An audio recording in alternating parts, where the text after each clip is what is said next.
memanipulasi dan meraih kepercayaan dari para wanita itu untuk membuat mereka masuk ke dalam mobil dan berpura-pura salah mengambil jalan. Ini modus yang dipakai dia nih nanti akhirnya seperti itu. Tapi tanpa mereka sadari, Ed kemudian berbelok mengambil jalan menuju ke sebuah area terpencil di dekat Alameda.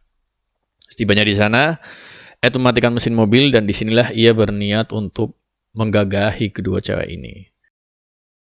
Dan semuanya udah terlambat karena Ed udah menghabisi Mary Ann, dan menurut Ed, untuk menghilangkan bayang-bayang Mary Ann, dia harus mencari korban lain biar dia nggak terngiang terus gitu dengan Mary Ann. Ed tumbuh dengan anggapan kalau ia nggak kompeten dan terasingkan. Ed terus mencari tempat di mana ia memiliki kekuasaan dan kekuatan untuk mengontrol.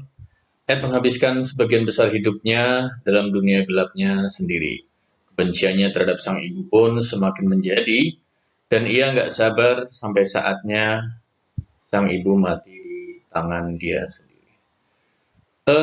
Di part 2 sebelumnya, saya membahas masa kecil Ed, dan di part 3 ini saya akan membahas soal korban-korban Ed. Disclaimer aja nih, Ces, part 3 ini mengandung kalimat kekerasan dan mungkin terlalu vulgar. Dan bisa jadi menjadi trigger bagi sebagian orang, jadi please bijak gitu ya, buat yang belum nonton part sebelumnya. Biar relate, link video part 1 dan part 2-nya saya taruh di description box di bawah. Tonton dulu, Ces, sampai habis kedua part itu. Sebelum membahas lebih detail part 3 ini, buat kalian yang baru pertama kali datang ke channel ini, kalian bisa tekan tombol subscribe dan nyalakan loncengnya tentunya, biar kalian selalu dapat video-video terupdate dari channel ini. Mari kita bahas part ketiga ini secara detail, tentunya dengan sama-sama menyimak intronya dulu.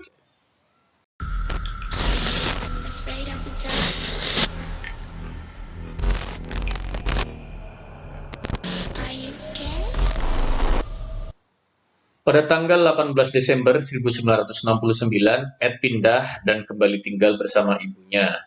Ed dan ibunya pun baik-baik aja selama beberapa saat. Kemudian pada tahun 1970, Ed terdaftar di salah satu universitas. Nilai-nilai Ed pun cukup baik dan Ed berpikiran untuk menjadi seorang polisi. Masa-masa yang ia habiskan dalam tahanan membuat ia ingin menolong dan menerapkan ketertiban dunia di luar, kurang lebih seperti itu. Kemudian Ed mendaftar di sekolah kepolisian, namun ia ditolak. Ed beranggapan kalau penolakan ini karena catatan kejahatan yang telah dilaluinya, tapi ternyata alasan Ed ditolak adalah karena tingginya. Memang Ed tingginya ini 205 cm, sedangkan tinggi maksimum untuk bisa diterima di sekolah kepolisian adalah 195 cm. Ed sejak dulu selalu diejek ya karena emang postur badannya ini tinggi besar, dan karena kejadian itulah ia semakin gak percaya diri ya. Dan Ed sangat tersakiti dengan kejadian penolakannya dia mendaftar di Akademi Kepolisian.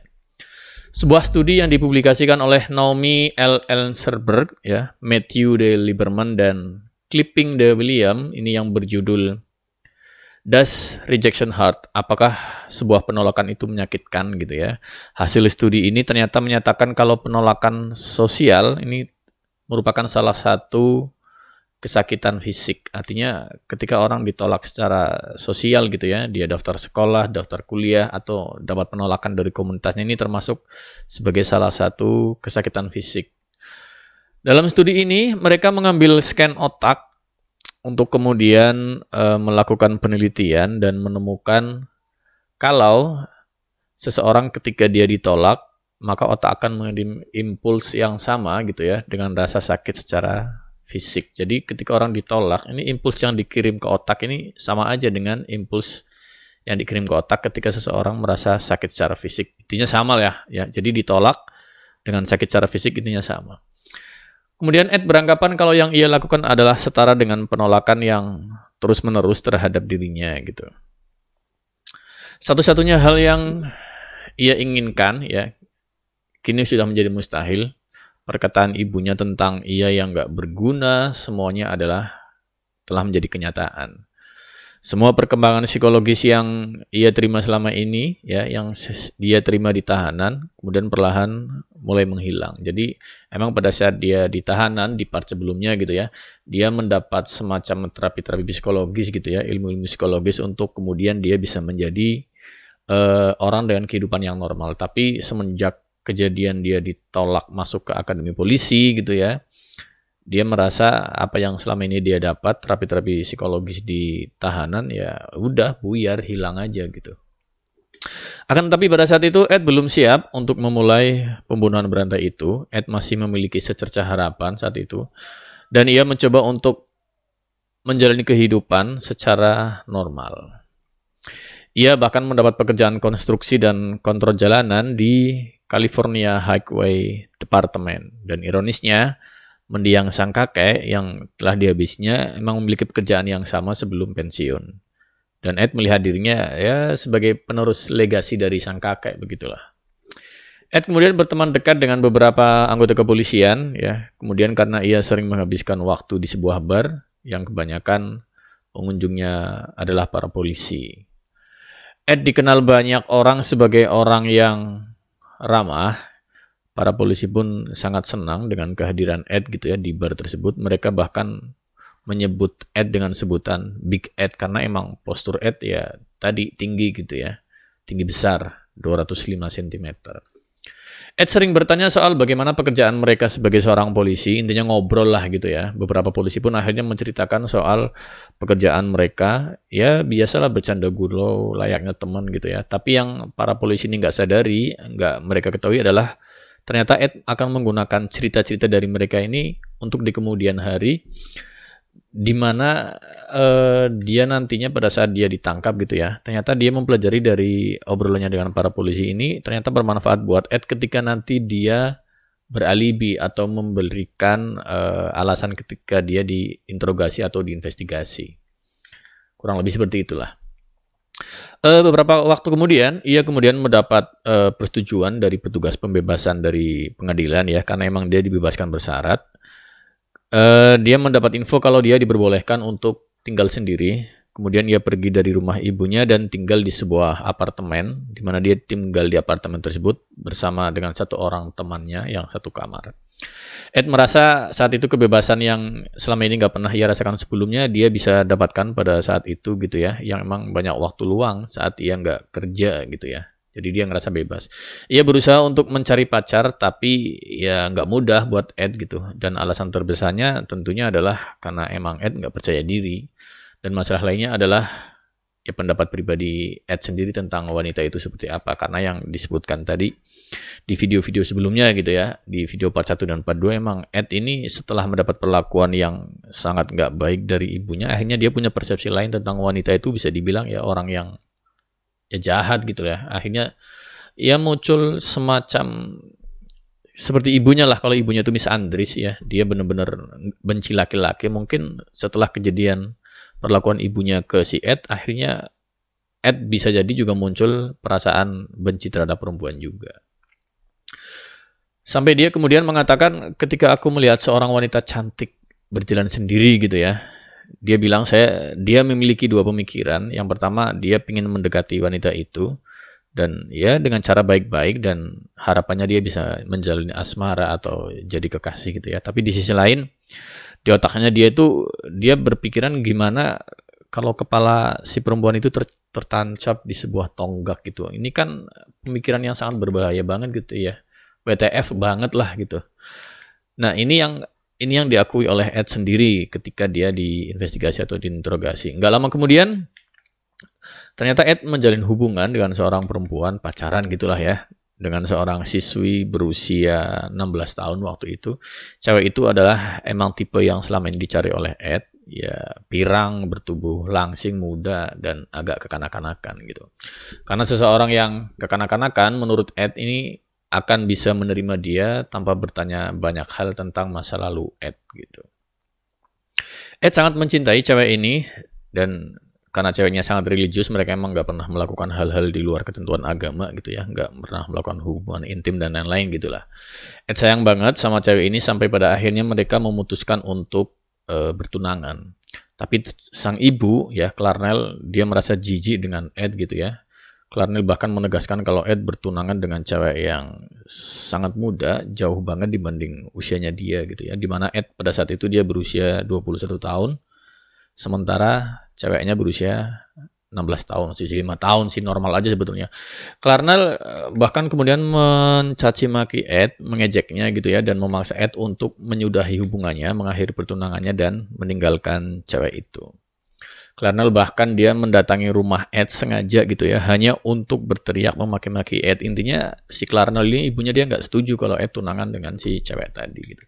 Kemudian nggak tahan dengan semua ini, akhirnya Ed pun memutuskan pertunangan dia dengan ceweknya, dan ia kemudian meminta sang ibu untuk mencarikannya cewek yang sesuai dengan kriteria ibunya gitu ya, sesuai dengan kriteria usianya Ed. Intinya yaudahlah, cariin aja cewek buat saya, kurang lebih gitulah.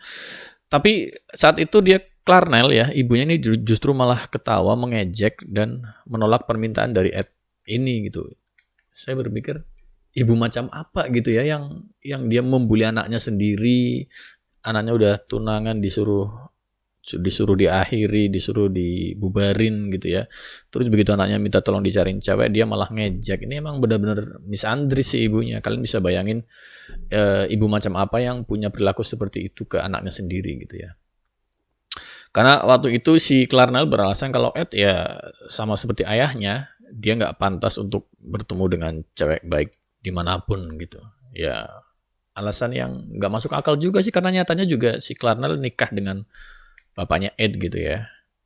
Ya ini pelajaran juga sih buat kita semua lah, bahwa memang faktanya ada orang dengan perilaku seperti itu gitu. Dan pada saat itu seharusnya Clarnell juga dia sadar kalau Ed ini adalah orang yang pernah ditahan dan dirawat di rumah sakit jiwa gitu ya, dan seharusnya si Clarnell nggak boleh seharusnya dia bersikap seperti itu ke Ed ya, kan karena Ed pada saat itu dia ditahan dan dimasukkan ke rumah sakit jiwa karena dia pernah membunuh kakek dan neneknya, dan si Clarnell ini nggak kapok, tetap aja dia bully, jelek-jelekin anaknya sendiri gitu.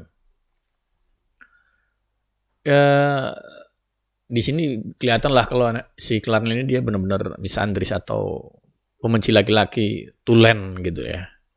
Oke, kita lanjut ya, Ces. Saat itu batasan antara fantasi dan dunia nyata mulai goyah nih di diri Ed gitu ya. Kemudian Ed memulai aksinya saat dia berusia 22 tahun ya. Ia kemudian keliling menggunakan kendaraan gitu ya, dan mencoba mencari wanita yang mau numpang ke mobilnya dia, yang mau nebeng atau yang mau diberi tebengan gitu ya. Ed mengaku awalnya dia melakukan ini hanya untuk ya membantu biar dia bisa berbicara dengan wanita gitu, karena dia emang nggak pede tadi ya. Tapi sayangnya Ed malah belajar untuk memanipulasi dan meraih kepercayaan dari para wanita itu untuk membuat mereka masuk ke dalam mobil dan berpura-pura salah mengambil jalan. Ini modus yang dipakai dia nih nanti akhirnya seperti itu. Ed semakin gampang mendapatkan kepercayaan, fantasinya pun kini mulai berkembang. Ed bahkan mulai membuat dan menyimpan tumpukan senjata di bawah jok mobil dia untuk menghabisi para calon korbannya tentunya. Dia juga menyiapkan kantong plastik untuk mencekik korban, selimut supaya darah nggak berceceran kemana-mana, borgol, dan lain-lain. Intinya dia udah nyiapin semua untuk menunjang aksi kejahatannya dia gitu lah. Ia bahkan sudah merusak handle mobilnya ya biar nggak bisa dibuka dari dalam gitu. Jadi dia udah mempersiapkan segalanya. Ia juga memiliki sebuah pistol berkaliber 9 mm yang ia taruh di bawah joknya. Ia juga yakin kalau suatu hari dia bakal menggunakan pistol ini. Artinya dia udah mempersiapkan segalanya gitu ya.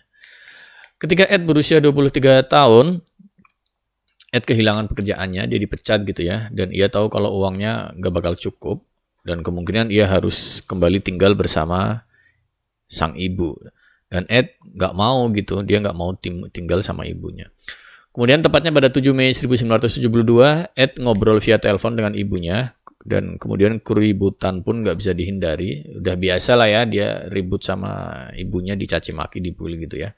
Kemudian saat itulah ia memutuskan kalau wanita yang ia temui di jalan, ya siapapun orangnya, akan menjadi orang pertama yang masuk ke dalam dunia hitam dia. Intinya ya dia udah bersumpah, saya keluar di jalan ketemu siapapun, ya udah itu dia bakal jadi wanita sial yang akan masuk ke dalam kehidupan gelapnya dia.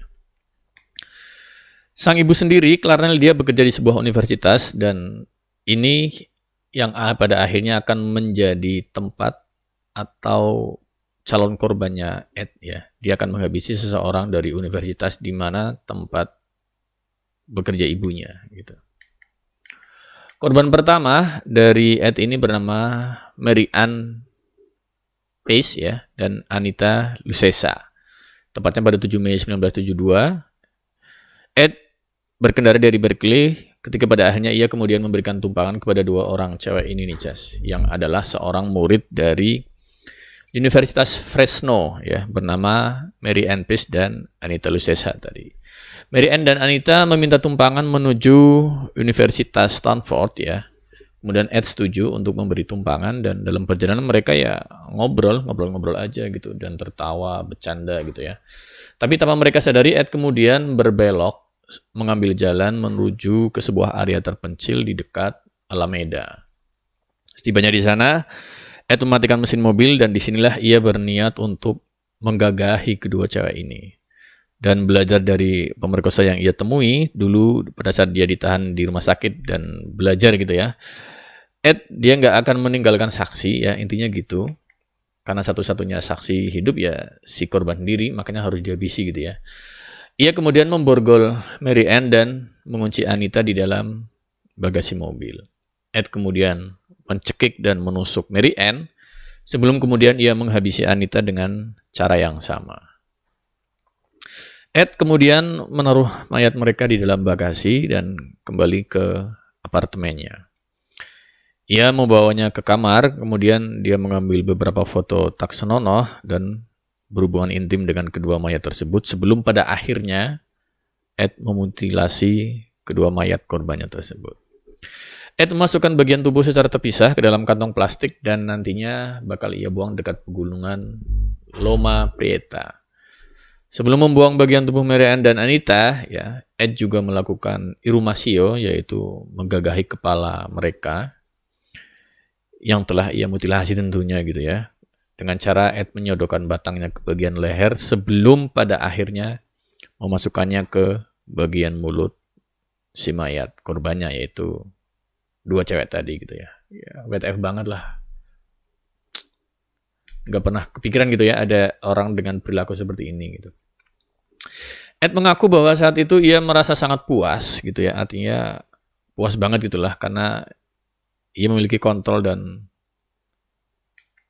intinya dia memiliki kontrol yang penuh kepada kedua wanita korbannya tersebut gitu. Bulan Agustus, beberapa bulan setelahnya, kemudian tengkorak kepala Mary Ann ditemukan oleh seorang pendaki di pegunungan Loma Prieta gitu ya. Pendaki itu kemudian melaporkannya kepada pihak kepolisian. Pencarian secara ekstensif pun kemudian dilakukan, tapi bagian tubuh Mary Ann yang lain nggak bisa ditemukan. Juga nggak ada tanda-tanda dari mayat Anita. Mengapa Ed melakukan hal tersebut kepada kepala gadis yang dihabisinya? Ya, karena menurut Ed, ketika ia memegang kepala itu, ia merasa dalam kontrol penuh dan berkuasa penuh gitu atas bagian tubuh si korban tersebut. Kemudian dalam sebuah interview, Ed mengaku dia nggak tahu dari mana fantasi itu bisa datang gitu ya. Tapi ia beranggapan kalau ia mengingat tentang ayahnya, yang pada saat dulu ayahnya memenggal ayam peliharaan mereka. Jadi emang nggak baik sih ya, nggak boleh sembarangan di depan anak kecil kemudian melakukan penyembelihan. Ya sekalipun terhadap ayam gitu, binatang yang nantinya emang mau dimakan gitu ya. Ed juga menjelaskan kalau memori dan sosok Mary Ann ya, dengan mata birunya ini terus menghantui kehidupan dia. Mary Ann adalah satu-satunya wanita yang sangat ia sesali telah dia habisi gitu ya. Karena Mary Ann ini adalah sebuah pengingat untuk Ed. Ya, pengingat kalau misalnya Ed memilih kehidupan dengan jalan yang normal ya, ia bisa bertemu dengan Mary Ann dalam situasi yang lain, dia harapannya dia seperti itu, atau bahkan bertemu dan menjalin hubungan dengan wanita lain layaknya manusia normal. Intinya dia nyesel gitulah pernah bunuh Mary Ann. Ed juga mengaku kalau ia mengetahui alamat rumah Mary Ann dan ia sering berkendara bolak-balik di depan rumah Mary Ann. Ed terus-menerus berandai-andai kalau saja dia tumbuh di lingkup keluarga yang normal, kalau aja dia tumbuh di kota lain dan di sekolah lain gitu ya, andai aja dia bertemu dengan Mary Ann lebih awal bla bla bla gitu ya. Tapi semua itu tentunya hanya sekedar angan-angan dan semuanya udah terlambat karena Ed udah menghabisi Mary Ann dan menurut Ed untuk menghilangkan bayang-bayang Mary Ann dia harus mencari korban lain biar dia nggak terngiang terus gitu dengan Mary Ann. 2 bulan setelah pembunuhan itu dan mayat ditemukan, polisi nggak bisa mencari tahu siapa sih tersangka dari pembunuhan tersebut. Memang dia bisa dibilang Ed ini pintar banget menyembunyikan jejaknya dan Ed berhasil menahan hasrat untuk nggak membunuh selama 4 bulan setelah dia membunuh 2 cewek tadi. Saat itu Ed masih belum memiliki pekerjaan dan simpanannya udah mulai menipis. Ia semakin dekat dengan kemungkinan untuk kembali tinggal bersama ibunya gitu ya. Disinilah kemudian hasrat membunuh Ed mulai muncul kembali dan ia menemukan korban terbarunya. Pokoknya dia kalau udah mulai putus asa gitu ya, dia udah mulai bawaannya pingin ngabisin orang aja gitu. Kemudian pada 14 September 1972, berarti Mei, Juni, Juli, Agustus, September, 4 bulan berikutnya lah, 4,5 bulan berikutnya, Ed mendapati seorang gadis yang hendak menumpang. Seorang gadis berusia 15 tahun ya, bernama Aiko Ku. Aiko ini pada saat itu dia terlambat menaiki bis untuk ke tempat dia les nari gitu ya, dan dia nggak tahu gimana caranya dia bisa sampai ke sana. Intinya dia butuh tumpangan gitu. Kemudian pada saat itu Ed menawarkan tumpangan dan Aiko ya mau-mau aja dan dia bilang terima kasih gitu. Terima kasih tentunya karena udah diberi tumpangan oleh Ed. Di perjalanan Ed mulai berbincang untuk mencarikan suasana dan Aiko pun nggak curiga apapun kepada Ed ya, dan sampai akhirnya Ed mulai menyimpang ke arah hutan gelap dan menghentikan mobilnya. Ini modusnya sama dengan 2 korban pertamanya. Ed kemudian mengeluarkan pistol yang ia simpan di bawah jok. Aiko pada saat itu seketika panik gitu ya, ketika melihat Ed mengeluarkan pistol, namun Ed perlahan mencoba untuk menenangkan Aiko. Ed beralasan saat itu ia sedang depresi, kemudian dia nggak sengaja bertemu dengan Aiko, jadi ya, ia menculik Aiko, itu alasannya dia ke Aiko. Dan dia ingin menghabisinya sebelum dia sendiri bunuh diri, itu alasannya. Tentu ya ia hanya ingin ada orang yang bisa diajak bicara aja sebelum dia bunuh diri, dan ya itu alasan dia aja gitu ya untuk menenangkan kembali kepercayaan Aiko dan mendapatkan kepercayaan dari Aiko. Apalagi Ed menambahkan kalau ia mengurungkan niat tersebut dan akan melepaskan Aiko. Lagi-lagi saya yakin sih ini cuma alasan dia aja gitu ya. Kemudian Aiko sedikit menurunkan pertahanan dirinya pada saat itu dan ia mulai tenang. Mereka pun kemudian mulai berbincang soal depresi khayalan yang sedang diderita oleh Ed. Setelah beberapa saat dan setelah Ed yakin kalau Aiko ini sudah percaya akan ceritanya dia, ia kemudian keluar sebentar dan dia mengambil isolasi dari bagasi mobilnya dan kembali masuk ke dalam mobil. Tapi siapa sangka gitu ya, kalau ia ternyata nggak sengaja mengunci dirinya sendiri di luar mobil, artinya mobil terkunci dari dalam. Ia kemudian panik. Kemudian Ed mulai berpikir gimana kalau Aiko menyalakan mesin dan kabur dari dirinya gitu ya, dia nyetir gitu. Ia menyelamatkan korbannya sendiri. Ed mencoba untuk melihat apakah Aiko mempercayainya atau enggak gitu. Ed pada saat itu dia mengetuk jendela pelan-pelan gitu ya. Aiko menyadari kalau Ed tidak sengaja terkunci di luar, dan benar aja ternyata Aiko membukakan pintu untuk Ed. Karena menurut Aiko ya Ed bukan lagi sebuah ancaman buat dia, karena mereka udah berbincang tadi ya soal masalah Ed. Kalau saya pikir ya nggak nyalain juga, tapi emang ya salah juga ya. Teledor juga, udah jelas-jelas orang yang diajak ngobrol sama dia udah bawa senjata. Oh masih mau-maunya dia bukain pintu gitu. Tapi ya namanya udah takdir juga kali ya. Ini adalah sekaligus menjadi bukti sejauh mana dan sehebat apa Ed dalam mengelabui korbannya. Ya secara IQ-nya tinggi, 145, gila kan ya. Oke, kita lanjut. Setelah Aiko membuka pintu untuk Ed, kemudian Ed langsung menyerang Aiko dan mencekik leher Aiko sampai Aiko kemudian dia tidak sadarkan diri dan pada akhirnya dia menggagahi Aiko. Setelah dia selesai, kemudian ia melanjutkan mencekik Aiko hingga tewas. Ia kemudian menaruh Aiko ke dalam bagasinya. Sama, modusnya sama persis gitu. Ed mengaku ia sangat mengagumi mayat Aiko seperti apa ya, dia bilangnya sih ya kayak orang yang lagi mancing dapat ikan gitu ya. WTF banget gak sih? Dia abis ngabisin orang, dia sensasinya dia katanya ya kayak orang abis mancing dapat ikan aja gitu kan. WTF gitu ya. Kemudian Ed membawa mayat Aiko ke rumahnya, kemudian sama ia mutilasi. Setelah itu Ed melakukan hal yang sama seperti yang ia lakukan pada 2 mayat korban sebelumnya. Ia berhubungan intim dengan mayat Aiko, kemudian ia membuang potongan-potongan mayat Aiko ke beberapa daerah sepi yang sangat terpencil. Nggak disebutkan sih daerahnya bernama apa gitu ya. Kemudian pada tanggal 29 November 1972, beberapa bulan setelah ia melakukan pembunuhan terhadap Aiko, Ed bertemu dengan psikiatris, utusan dari pengadilan untuk melakukan tes kembali gitu. Psikiaternya ini akhirnya menyimpulkan kalau Ed udah sembuh dari penyakit mentalnya. Bahkan sang psikiatris ini mengatakan kalau misalkan aku nggak tahu riwayat Ed ya, atau Ed tidak akan memberitahuku soal latar belakangnya ya, dia akan bilang kalau Ed ya orang yang waras, orang yang normal gitu. Dan nggak ada yang salah dengan Ed. Ya karena dia adalah orang yang sopan, terpelajar, dan nggak memiliki penyakit mental apapun gitu. Ini menurut psikiater dari pengadilan gitu. Kalian bisa bayangin nih, pengakuan psikiater aja dia bilang gitu ya, mengatakan kalau Ed terpelajar dan sopan karena emang perilakunya dia seperti itu gitu. Oke, kita lanjut, Ces.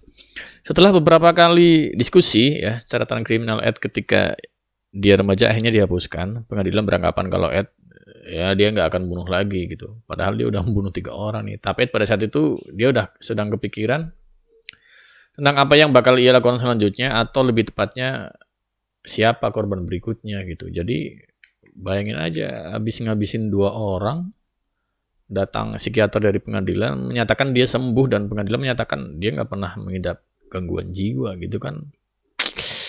Berarti pinter banget lah si Ed ini gitu ya, dia mengelabui orang-orang di sekitarnya, nggak cuma korbannya gitu ya. Bahkan orang dari pengadilan gitu bisa dia kecoh gitu.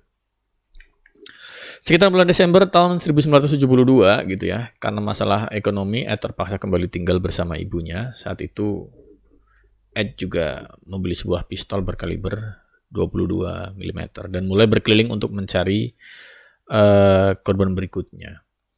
1 bulan berikutnya, pada 7 Januari 1973, Ed menemukan seorang gadis cantik berparas kecil yang ya tipenya dia banget gitulah. Kemudian Ed menawarkan tumpangan pada gadis itu gitu ya. Gadis itu bernama Cindy Saul gitu ya. Ia melakukan hal yang sama kepada ketiga korban sebelumnya ya, seperti sebelum-sebelumnya lah, sama lah. Dia akan ngobrol dulu dengan korbannya gitu ya, sambil berkendara keliling-keliling gitu, muter-muter untuk nyari tempat yang pas, sampai kemudian dia mengalihkan arah mobilnya ke tempat yang sepi. Biasanya korban gak akan terlalu menyadari hal ini. Setelah ia menemukan tempat yang cocok ya, barulah ia mengeluarkan pistol miliknya dan menembak Cindy tepat di kepalanya. Cindy meninggal di tempat pada saat itu. Si Ed ya maksudnya, kemudian menaruh mayat Cindy ini ke bagasi dan ia berkendara pulang ke rumah. Ia kemudian memindahkan mayat Cindy ke kamarnya setelah ia yakin kalau ibunya udah tidur ya. Ini karena kan dia posisi si Ed ini dia udah satu rumah lagi nih dengan ibunya. Jadi bayangin dia kayak apa ya, mentalnya luar biasa banget gitu ya. Habis ngabisin orang dibawa pulang ke rumah, nunggu ibunya nggak ada. Atau ibunya udah tidur gitu ya. WTF banget lah pokoknya.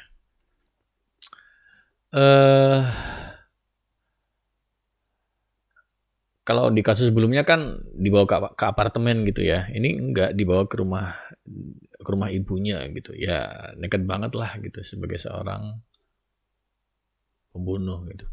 Ia menyembunyikan mayat Cindy dalam lemari, kalian bayangin. Kemudian dia menunggu sampai ibunya pergi kerja sebelum ia mengeluarkan mayat Cindy dan berhubungan intim dengan mayat Cindy. Ed memutilasi kepala dan tubuh Cindy menjadi beberapa bagian. Kemudian dia membuang potongan tubuh Cindy ke lautan Pasifik. Tapi ia tetap menyimpan kepalanya untuk beberapa hari. Jadi bagian tubuh yang lain dibuang ke laut Pasifik, tinggal kepalanya doang masih disimpan nih sama dia gitu ya. Badai banget lah pokoknya. Kemudian lagi-lagi Ed berhubungan intim dengan kepala Cindy sebelum ia memutuskan untuk mengubur kepala Cindy di halaman belakang rumah. Ini dikubur nih belakang rumah. Untuk sebuah lelucon, ia mengubur kepala Cindy dengan posisi menghadap ke atas. Jadi ya sambil bercanda gitu menghadap ke arah kamar ibunya si Clarnell ya. Karena ibunya Ed ini memang selalu ingin dipandang oleh orang-orang. Jadi kayak ngeledek gitu. Makanya kepala si Cindy tadi dikubur dan menghadap ke kamarnya ibunya. Meskipun sudah menghabisi beberapa orang ya, target utama Ed sendiri sebenarnya adalah sang ibu si Clarnell. Polisi menemukan tubuh potongan Cindy dalam waktu kurang dari 24 jam ya, walaupun dibuang di laut tadi, hanya dalam waktu 24 jam ditemukan dan mulai menatap potongan tubuh Cindy. Saat itulah mulai kelihatan sebuah pola atau pattern ya, gadis penumpang mayatnya termutilasi dan dibuang secara tersebar. Polisi mulai beranggapan kalau ada pembunuh berkeliaran di sekitar mereka. Sayangnya mereka nggak mempunyai bukti yang cukup gitu ya, nggak mempunyai bukti apapun untuk mengejar tersangka pembunuhan. Pembunuh seperti ini dinamakan co-ed killer ya, atau the co-ed butcher, karena semuanya korbannya adalah para siswi atau mahasiswa ya. Co-ed sendiri adalah dari singkatan co-education ya, alias sekolah publik campuran ya, di mana adanya siswi laki-laki dan perempuan, ada siswa laki-laki dan siswi perempuan dalam satu sekolah. Ed menonton berita yang beredar, sekolah juga menganjurkan para siswanya untuk berhenti mencari tumpangan kepada orang asing yang mereka nggak kenal. Tapi pada saat itu banyak siswa yang mengabaikan peringatan dari sekolah tersebut. Intinya ya pasti gitu kurang lebih lah. Selama beberapa bulan Ed terus memberikan tumpangan kepada para siswi yang ada. Beberapa dari siswi yang menumpang gitu ya, bahkan ada yang bertanya kepada Ed, siapa sih kira-kira pelaku pembunuhan yang akhir ini marak gitu ya, yang sedang ramai dibicarakan. Kalian bayangin aja nih, siswi yang numpang nanyain ke pelakunya sendiri. Ed mengaku kalau wanita yang ia beri tumpangan mulai membahas soal the co-ed killer ya, dan Ed ya nggak akan menghentikan wanita itu gitu. Mungkin ada sangkut tanya ya dengan alam bawah sadar Ed yang merasa malu dan hina akan perbuatannya itu gitu ya. Tentu saja sebesar apapun rasa malu dan rasa bersalah Ed ya, ini nggak akan menghentikan Ed untuk membunuh, dan warga sekitar mulai merasa takut dengan berita yang ada waktu itu. Sebuah universitas bernama UCSC di daerah Santa Cruz menganjurkan siswanya kalau ada yang ingin menumpang, pastikan di mobilnya ada stiker universitas tersebut. Dan sayangnya ya, celakanya ini ibundanya Ed ini kan dia kerja di universitas itu, dan ibunda Ed pasti memiliki stiker yang dimaksud gitu. Ya, WTF banget lah Ed punya stiker itu ya, karena otomatis dia dapat dari ibunya yang kerja di universitas itu. Kemudian pada 5 Februari 73, Ed bertengkar dengan Clarnell ibunya yang kemudian memutuskan untuk menyalurkan amanahnya dengan cara membunuh ibunya. Ed mengendari mobilnya menuju kampus UCSC. Di sanalah ia memberi tumpangan pada Rosalind Thorpe dan Alison Liu, dua mahasiswi kampus UCSC. Stiker kampus yang terpasang di mobil Ed memberi anggapan kalau Ed bukanlah ancaman dan bagian dari kampus ya, aman-aman aja ya, mahasiswa ngerasanya gitu. Ed sangat geram dengan ibunya saat itu, dan ia udah nggak bisa menunggu lama lagi untuk menghabisi kedua calon korbannya ini. Dan tanpa menghentikan mobilnya, kemudian ia menembak Rosalind dan Alison. Ini beda dengan ketiga korbannya tadi ya. Rosalind tewas di tempat karena Ed menembaknya dari jarak dekat, sedangkan Alison masih bisa bernapas walaupun sekarat. Ed kemudian menghentikan mobil ya, kemudian dia mulai menembak Alison sekali lagi dan membunuhnya. Dia kemudian pulang ke rumah dengan kedua mayat di bagasi mobilnya. Sama ini, dibunuh di luar, masukin bagasi, bawa pulang ke rumah. Ia merasa hebat dan tidak terlihat ya. Ia memutilasi kepala Rosalind dan Alison di luar rumah, tepat di tempat parkir. Ya beranggapan kalau aja saat itu ada orang tetangga yang lihat atau ibunya ngelihat waktu itu, ya udah dia bakal langsung bunuh juga yang lihat gitu ya. Ia meninggalkan kedua mayat dan di dalam mobilnya dan menunggu sampai esok pagi, dan esok paginya setelah ibunya berangkat kerja, ia membawa potongan kepala dan tubuh Rosalind dan Alison. Ia mengeluarkan peluru yang ada ya untuk mencegah identifikasi peluru. Pinter nih dia, dan kemudian dia menghancurkan peluru itu sebelum ia berhubungan intim dengan mayat Rosalind dan Ellison. Dan lagi-lagi disinilah kelihatan kepintarannya Ed ya. Rapi banget pokoknya aksinya dia ya. Dia pintar menghilangkan barang bukti. Ia kemudian memutilasi kedua mayat itu dan membuang potongannya di sekitar pedesaan bernama Santa Cruz. 1 minggu kemudian, potongan mayat ditemukan ya, dan lagi-lagi nggak ada berita tentang identitas si pembunuh gitu. Belum diketahui lah. Tapi saat itu juga ada serial killer lainnya yang bernama Herbert Mullin, dan mungkin bakal saya bahas juga nantinya ya di channel ini ya. Buat kalian yang suka dengan channel ini, pantengin terus saja gitu ya channel ini. Herbert Mullin ini adalah seorang pembunuh yang benar-benar menderita skizofrenia. Kalau ini benar-benar skizofrenia ya. Alasan Herbert membunuh adalah karena adanya suara-suara yang berbisik kepada dia ya, dan dia sendiri telah membunuh sebanyak 13 orang. Inilah yang membuat Santa Cruz dijuluki sebagai ibu kota pembunuhan oleh pihak kepolisian gitu. Dan si Ed membuang kedua mayatnya tadi ke sana gitu ya. Kemudian sekitar Maret April 73 ya, Ed merasa kalau ia udah merasa cukup latihan ya, untuk pada akhirnya dia bakal membunuh ibunya. Kemudian pada 20 April 73, Clarnell baru saja pulang dari sebuah pesta. Kepulangannya ini membangunkan Ed gitu ya, yang pada saat itu dia udah tidur. Ed kemudian bangun dan menghampiri Clarnell di kamarnya. Clarnell yang sedang duduk di tempat tidurnya dan dia lagi membaca buku. Dia melihat Ed memasuki kamarnya dan berkata kepada Ed, "Kamu bakalan berdiri semalaman di situ gitu, atau kamu ingin ngobrol sekarang nih?" Kemudian Ed waktu itu dia jawab, "Enggak deh, selamat malam," gitu ya. Sebelum ia kembali ke kamar dia sendiri. Dia kemudian menunggu sampai Clarnell tertidur dan diam-diam dia kembali ke kamarnya, memukulnya dengan palu, kemudian menggorok leher Clarnell dengan pisau. Dia kemudian memutilasi kepala Clarnell dan melakukan irumasio. Ini ibunya sendiri coy. Edan gitu ya. Sebelum dia menggunakannya sebagai papan panah.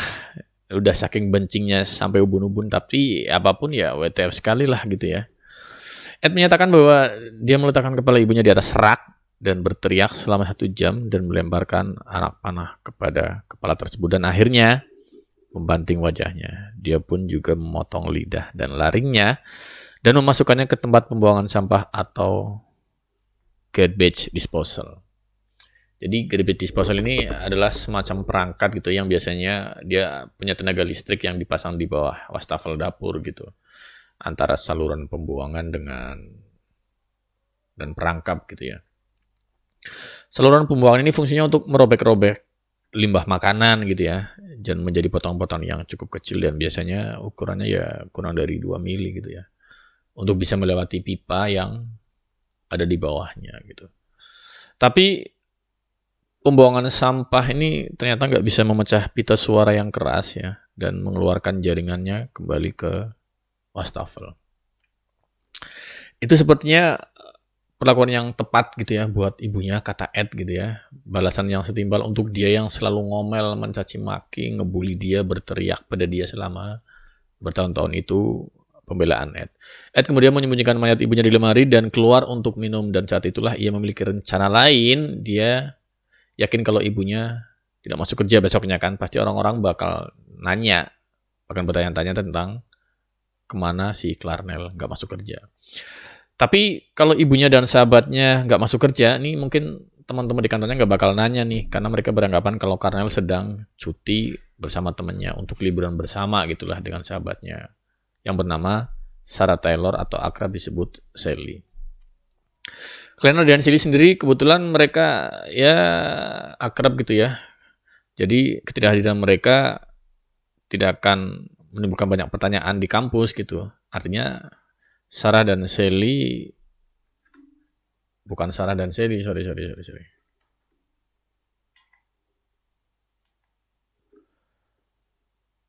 Bukan Sarah dan Sally, berarti apa ya? Si Sally ini dengan Clarnell ini kan akrab nih karena teman kantor gitu ya. Jadi ketika mereka nggak masuk dua-duanya ya teman kantor nggak curiga, intinya kurang lebih gitulah.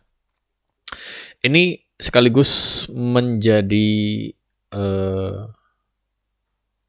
pengakuan ya bahwa Ed emang dia rapi sekali dalam menghilangkan jejak dari tiap kasusnya gitu. Dia udah memikirkan banyak hal gitu ya untuk bisa menghilangkan jejak. Ed kemudian pulang dan menelpon Sarah atau Sally ya. Ia meminta Sarah untuk datang ke rumahnya untuk membuat surprise party gitu ya untuk Sarah. Hanya dia dan Sarah atau hanya dia dengan Sally ini satu orang nih. Sarah setuju untuk berkunjung dan membuat pesta kejutan. Ketika Sarah tiba ya, Ed membukakan pintu untuk Sarah dan saat itu juga Ed langsung mencekik Sarah dan memutilasi kepala Sarah. Ia kemudian menyembunyikan mayat Clarnell dan Sarah dalam lemari dan membersihkan apartemen. Ia kemudian mengambil kunci mobil Sarah dengan menggunakan mobil Sarah, kemudian Ed pergi dari kota tersebut. Selang beberapa hari, Ed kemudian mulai parno kayaknya ya. Dia menghindari jalanan ramai, dia terus melihat ngecek berita di koran atau di TV gitu ya, atau di radio. Kemudian ia nyoba nyari apakah ada yang memberitahu pembunuhan ibunya. Dia mulai kepikiran kemana-mana dan memang benar belum ada yang sadar ya tentang ibunya atau Sarah yang kemudian telah menjadi mayat bersama ibunya. Kapanpun pasti berita akan tersebar ya, bahwa mayat akan menyebar dan pasti mereka juga akan menemukan mayat Clarnell dan Sarah, dan saat itu juga Ed akan menjadi orang pertama yang paling dicari tentunya seantero Amerika Serikat waktu itu. Postur tubuhnya membuat ia gampang dikenali dimanapun gitu ya. Orang gampang mengenali, makanya gampang dicari. Ia kemudian memutuskan untuk menyerahkan diri sebelum poster dan berita tentangnya tersebar kemana-mana. Ia berhenti sejenak di Colorado, dan menelpon kepolisian bagian Santa Cruz untuk mengakui kalau ia telah membunuh ibunya dan menyembunyikan mayatnya dalam lemari. Para polisi yang menerima laporan Ed dan mengenali suara Ed, pada saat itu mereka nggak percaya karena dianggap, ya Ed ini kan teman kita, masa sih dia paling bercanda lah gitu ya. Polisi beranggapan ya kalau Ed bercanda aja, jadi ya ditutup aja tuh teleponnya sama pihak kepolisian. Ed kembali menelpon dan meminta untuk berbicara dengan polisi yang lain gitu. Ed mengakui perbuatannya, tapi tetap nggak ada satupun polisi di situ yang percaya karena menurut polisi ya Ed orangnya ramah, sopan, baik gitu ya. Kemudian ketiga kalinya Ed kembali menelpon ya, personel polisi yang lainnya ditugaskan untuk menggeledah rumah Ed. Polisi tersebut kemudian nggak percaya dan shock melihat kondisi mayat Clarnell dan Sarah. Ed memberitahu posisinya yang saat itu dia sedang berada di Pueblo. Setelah panggilan selesai, akhirnya Ed menunggu untuk ditahan. Kepolisian bagian Pueblo menemukan Ed dan Ed bersedia untuk masuk tahanan tanpa melakukan perlawanan sedikit pun. Setelah itu, ia juga mengaku pembunuhan yang ia lakukan. Semuanya ya, pihak kepolisian semakin terkejut dan bingung kenapa Ed bisa menyerahkan diri. Ed bilang, saya harus menghentikan diri saya sendiri dan lagi pula saya sudah mencapai tujuan utama saya ya. Jadi nggak ada gunanya juga saya melanjutkan pembunuhan, buat apa gitu ya. Hanya buang-buang waktu dan tenaga dia aja. Itu pengakuan dia. Jujur secara pribadi ya capek sih. Jadi ya saya nelpon kalian gitu pengakuan Ed. Ya udah intinya dia ngerasa ya udah tujuan utama saya udah tercapai gitu ya, ngabisi ibunya, ya udah buat apa saya ngebunuh lagi dan saya udah capek juga, ya udah akhirnya saya menyerahkan diri ke kalian. Kurang lebih gitulah pengakuan Ed waktu itu. Ed akhirnya didakwa atas 8 dakwaan pembunuhan tingkat pertama.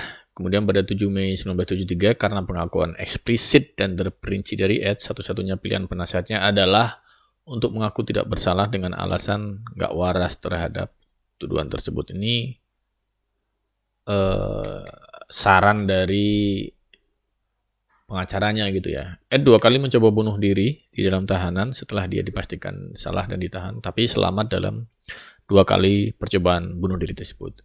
Kemudian pengadilannya berjalan pada 23 Oktober 73. 3 psikiater yang ditunjuk pengadilan mendapati Ed waras secara umum. Salah satu psikiater bernama Dr. Joel Ford menyelidiki catatan masa remaja Ed dan diagnosis bahwa ia pernah psikotik. Ford juga mewawancari Ed termasuk di bawah serum kejujuran dan menyampaikan ke pengadilan bahwa Ed terlibat dalam kanibalisme. Menuduh bahwa ia memotong daging dari kaki korbannya kemudian masak dan memakan potongan daging ini. Ini yang baru fakta yang baru terungkap di pengadilan nih, karena cerita sebelumnya kan dia hanya memutilasi dan membuang gitu. Ternyata ada yang dimasak juga, Ces. Aduh. Namun demikian, Ford memastikan bahwa Ed sepenuhnya sadar dalam setiap aksinya dia gitu ya, dan menyatakan bahwa Ed menikmati tiap aksinya. WTF gitulah ya. Tapi Ed kemudian menarik kembali pengakuan bahwa dia kanibal ya. Dia menolak tuduhan itu. Pada 1 November 73, Ed Kemper mengambil sikap. Dia bersaksi bahwa dia membunuh para korban karena dia menginginkan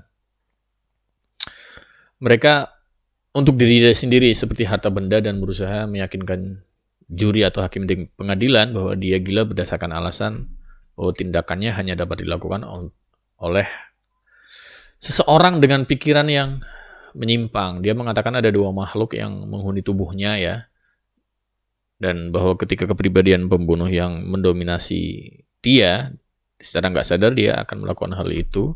Dia akan melakukan pembunuhan ini alibinya Ed ya pada saat pengadilan. Pada November 73, juri pengadilan atau hakim pengadilan beranggotakan 6 orang wanita berkumpul selama 5 jam gitu ya. Sebelum pada akhirnya mereka menyatakan bahwa Ed waras dan bersalah atas semua tuduhan yang dialamatkan ke dia. Ed meminta hukuman mati pada saat itu, ya, dan hukuman mati dengan disiksa dulu gitu ya. Tapi saat itu ada moratorium hukuman mati di negara itu ya oleh Mahkamah Agungnya, sehingga akhirnya Ed pun hanya dijatuhi hukuman seumur hidup, Ces. Ed masih hidup sampai detik ini, dan meskipun ia adalah contoh tahanan yang baik gitu ya, Ed mengatakan bahwa kalau misalkan ia bebas, dia bakal kembali menggagahi serta memutilasi wanita lain gitu. Kan WTF-nya anjing gitu ya. Ya dia kan udah nggak bakal bebas, makanya dia bikin pengakuan itu karena dihukum penjara seumur hidup kan ya. Asal keluar omongan aja mungkin gitu kan ya. Oke Ces, ini dia kasus yang gak habis pikir buat saya gitu ya. Dengan latar belakang ibunya yang sangat membenci laki-laki dan sangat benci anaknya sendiri, yang pada akhirnya berakhir dengan kejadian tragis buat si ibunya. Kalau kalian suka dengan kasus ini, berikan komentar di kolom komentar, like dan subscribe juga channel ini pastinya. Sampai ketemu lagi di video-video berikutnya dengan kasus-kasus atau kisah-kisah yang gak kalah menarik tentunya. Bye.